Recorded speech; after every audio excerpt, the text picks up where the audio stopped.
महात्मा गांधी जी का जन्मदिन भी है और आज पितृ विसर्जन का कार्यक्रम भी है।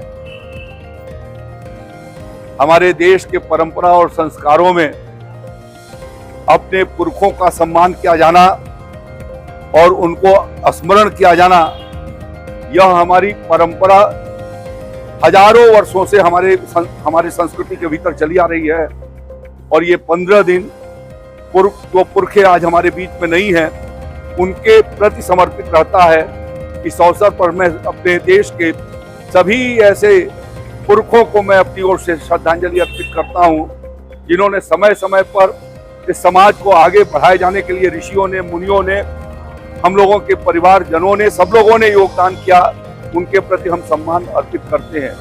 आज महात्मा गांधी जी का जन्मदिन है और उनके जन्मदिन पर मैं उनको श्रद्धांजलि अर्पित करते हुए उनको बधाई देना चाहता हूं कि महात्मा गांधी जी ने अपने देश के भीतर इतनी बड़ी विषमताओं और इतने प्रकार की भाषा, इतने प्रकार की बोली, नाना प्रकार की जातियां, यह एक ऐसा देश था जिस देश को एक साथ संगठित करना बड़ा कठिन काम था। लेकिन महात्मा गांधी जी ने आजादी की लड़ाई के पहले देश का भ्रमण करके और जागरूकता पैदा किया कि हमको किन किन कुरीतियों से बाहर जाना है और कैसे समाज को खड़ा करना है, समाज के सभी वर्गों को सम्मान कैसे दिया जाए। वह एक प्रयास महात्मा गांधी जी ने जो किया, इसलिए आज वो अजर और अमर हो गए और हमारे देश के इतिहास के हिस्सा बन गए। उनकी जब 150वीं जयंती थी, संयोग से हमारे प्रधानमंत्री के रूप में नरेंद्र मोदी जी आए और नरेंद्र मोदी जी ने उस समय सबसे बड़ी बात यह कहा कि हमारे देश के भीतर एक कुप्रथा सिर पर मैला ढोने की है और हम ये चाहेंगे कि गांधी जी की जो 150वीं जयंती मनाई जाए, उस समय तक देश को हम सिर पर मैला ढोने की प्रथा को खत्म करते हुए और पूरे देश को स्वच्छ बनाए जाने के लिए गांधी जी के 150वीं जयंती पर उनके मार्गदर्शन में एक लोगो जारी हुआ। एक तरफ स्वच्छ और दूसरे चश्मे का भारत। उनका चश्मा एक भारत का और दूसरा स्वच्छ, एक स्वच्छ और दूसरे भारत कैसा, तो स्वच्छ भारत। और निरंतर पिछले 10 वर्षों के भीतर हमारे प्रधानमंत्री नरेंद्र मोदी जी ने गांधी जी के उस सपने को साकार किए जाने के लिए लगभग 11 करोड़ घरों को, जिनके पास शौचालय नहीं थे, उनको शौचालय बनाए जाने की व्यवस्था बनाई। और आज हम ये देखते हैं कि जिस गांव से लेकर के शहर तक जितनी गंदगी थी, मोदी जी के प्रयासों से वो गंदगी खत्म हुई और पूरे देश से मैला ढोने की जो परंपरा सिर के ऊपर थी, वह समाप्त हुई है। और इस नाते मोदी जी ने ये कहा कि यह पूरा 17 सितंबर उनका जन्मदिन होता है और 2 अक्टूबर गांधी जी की जयंती होती है।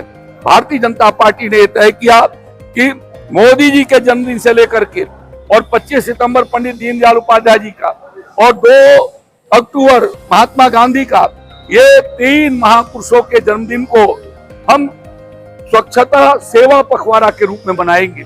और इसलिए भारतीय जनता पार्टी के कार्यकर्ताओं ने 17 सितंबर को भी स्वच्छता के कार्यक्रम में भी हिस्सेदारी बटाई और सेवा के कार्यक्रम में भी हिस्सेदारी बटाई।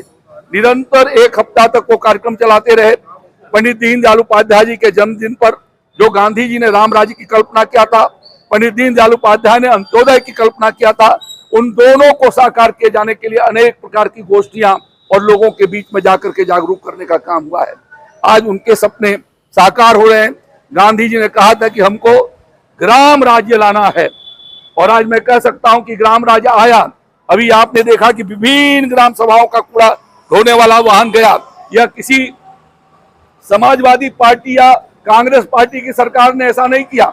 जिन लोगों ने गांधी जी के नाम पर देश के भीतर 60 वर्षों तक हुकूमत चलाई, लेकिन गांधी जी ने जो कहा था कि हमारा देश स्वतंत्र भारत, हमारा आजाद भारत कैसा होगा, जो उन्होंने कल्पना किया था कि गांव केंद्रित हमारी व्यवस्था होगी, गांव की सरकार बनेगी, समाज के भीतर समानता होगा, लोगों के भेदभाव दूर किए जाएंगे, जाति आधार पर फैसले नहीं किए जाएंगे, समाज को आगे बढ़ाए जाने के लिए सब लोग मिलकर के प्रयास करेंगे, सबके लिए शिक्षा की व्यवस्था होगी, सबको काम का अवसर मिले उसका सुविधा दिया जाएगा। यह जो गांधी जी ने कहा था, यदि सच्चे मायनों में किसी ने उसको उतारने का काम किया है तो आदरणीय प्रधानमंत्री नरेंद्र मोदी जी ने किया है और भारतीय जनता पार्टी की सरकार ने किया है। और इसलिए गांधी जी के जयंती पर, ये सिर्फ हम जयंती नहीं मनाते, गांधी जी के विचार जो आज से 150-200 साल पहले आजादी के समय जो गांधी जी ने जो विचार रखे थे और उसके पहले संघर्षों के भीतर या उन्होंने अफ्रीका के भीतर जो विचार रखे, आज भी वो विचार उतने ही सुसंगत हैं। उस समय भी गांधी जी ने चिंता किया था कि हमको देश को स्वच्छ बना करके रखना चाहिए, स्वास्थ्य लोगों का अच्छा हो, तो उन्होंने नहाने तक के तरीके को बताया कि कैसे नहाना चाहिए, कैसे हाथ को साफ किया जाना चाहिए। अब जब हम लोगों ने हाथ साफ करना बंद कर दिया था और कोविड आई तो डॉक्टरों ने पहला काम किया कि पहले हाथ की सफाई करो, क्योंकि बीमारियां जो है उसी के माध्यम से फैलती हैं। हम कोई सामान छूते हैं, पानी पीते हैं, तो उन्होंने कहा साबुन लगा करके हाथ को साफ करिए। गांधी जी ने कहा नहाने के लिए सिर्फ बाल्टी से पानी गिराना ही नहीं सक्षम है, मल करके शरीर के भीतर जो हमारे शरीर के भीतर रोए हैं, उन्होंने कहा कि नशा जो है वो करना ये शरीर को हानिकारक पहुंचता है। उन्होंने मद्य निषेध की भी बात की। अब यहाँ पर इतनी बड़ी मात्रा में यदि हम पान मसाला खाएंगे और लगातार देश कैंसर की ओर तेजी से बढ़ रहा है, कोई गांव नहीं है जिसमें 2, 4, 5 जो है वो कैंसर के मरीज नहीं आ गए। तो गांधी जी ने आज से 150 साल पहले कहा, 100 साल पहले कहा कि भाई ये काम मत करो, हम कर रहे हैं। और करने का नतीजा ये है कि बीमार हो करके दाखिला हो रहे हैं। कोई एम्स जा रहा है, कोई पीजीआई जा रहा है, कोई केजीएमसी जा रहा है, कोई महाराजा दशरथ मेडिकल कॉलेज अयोध्या जा रहा है। क्या हो गया? लीवर की परेशानी हो गई। रासायनिक खादों के बारे में उस समय उन्होंने चर्चा किया था, जीव जंतुओं पर दया करो, ये उस समय उन्होंने कहा था।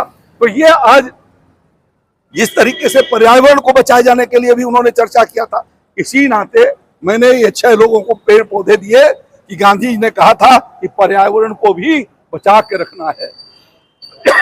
संसाधनों के बारे में कहा कि प्राकृतिक सामानों का दोहन उतना ही करिए जितनी आपकी आवश्यकता है, ज्यादा दोहन करोगे तो आने वाली पीढ़ियां लड़खड़ा जाएंगी।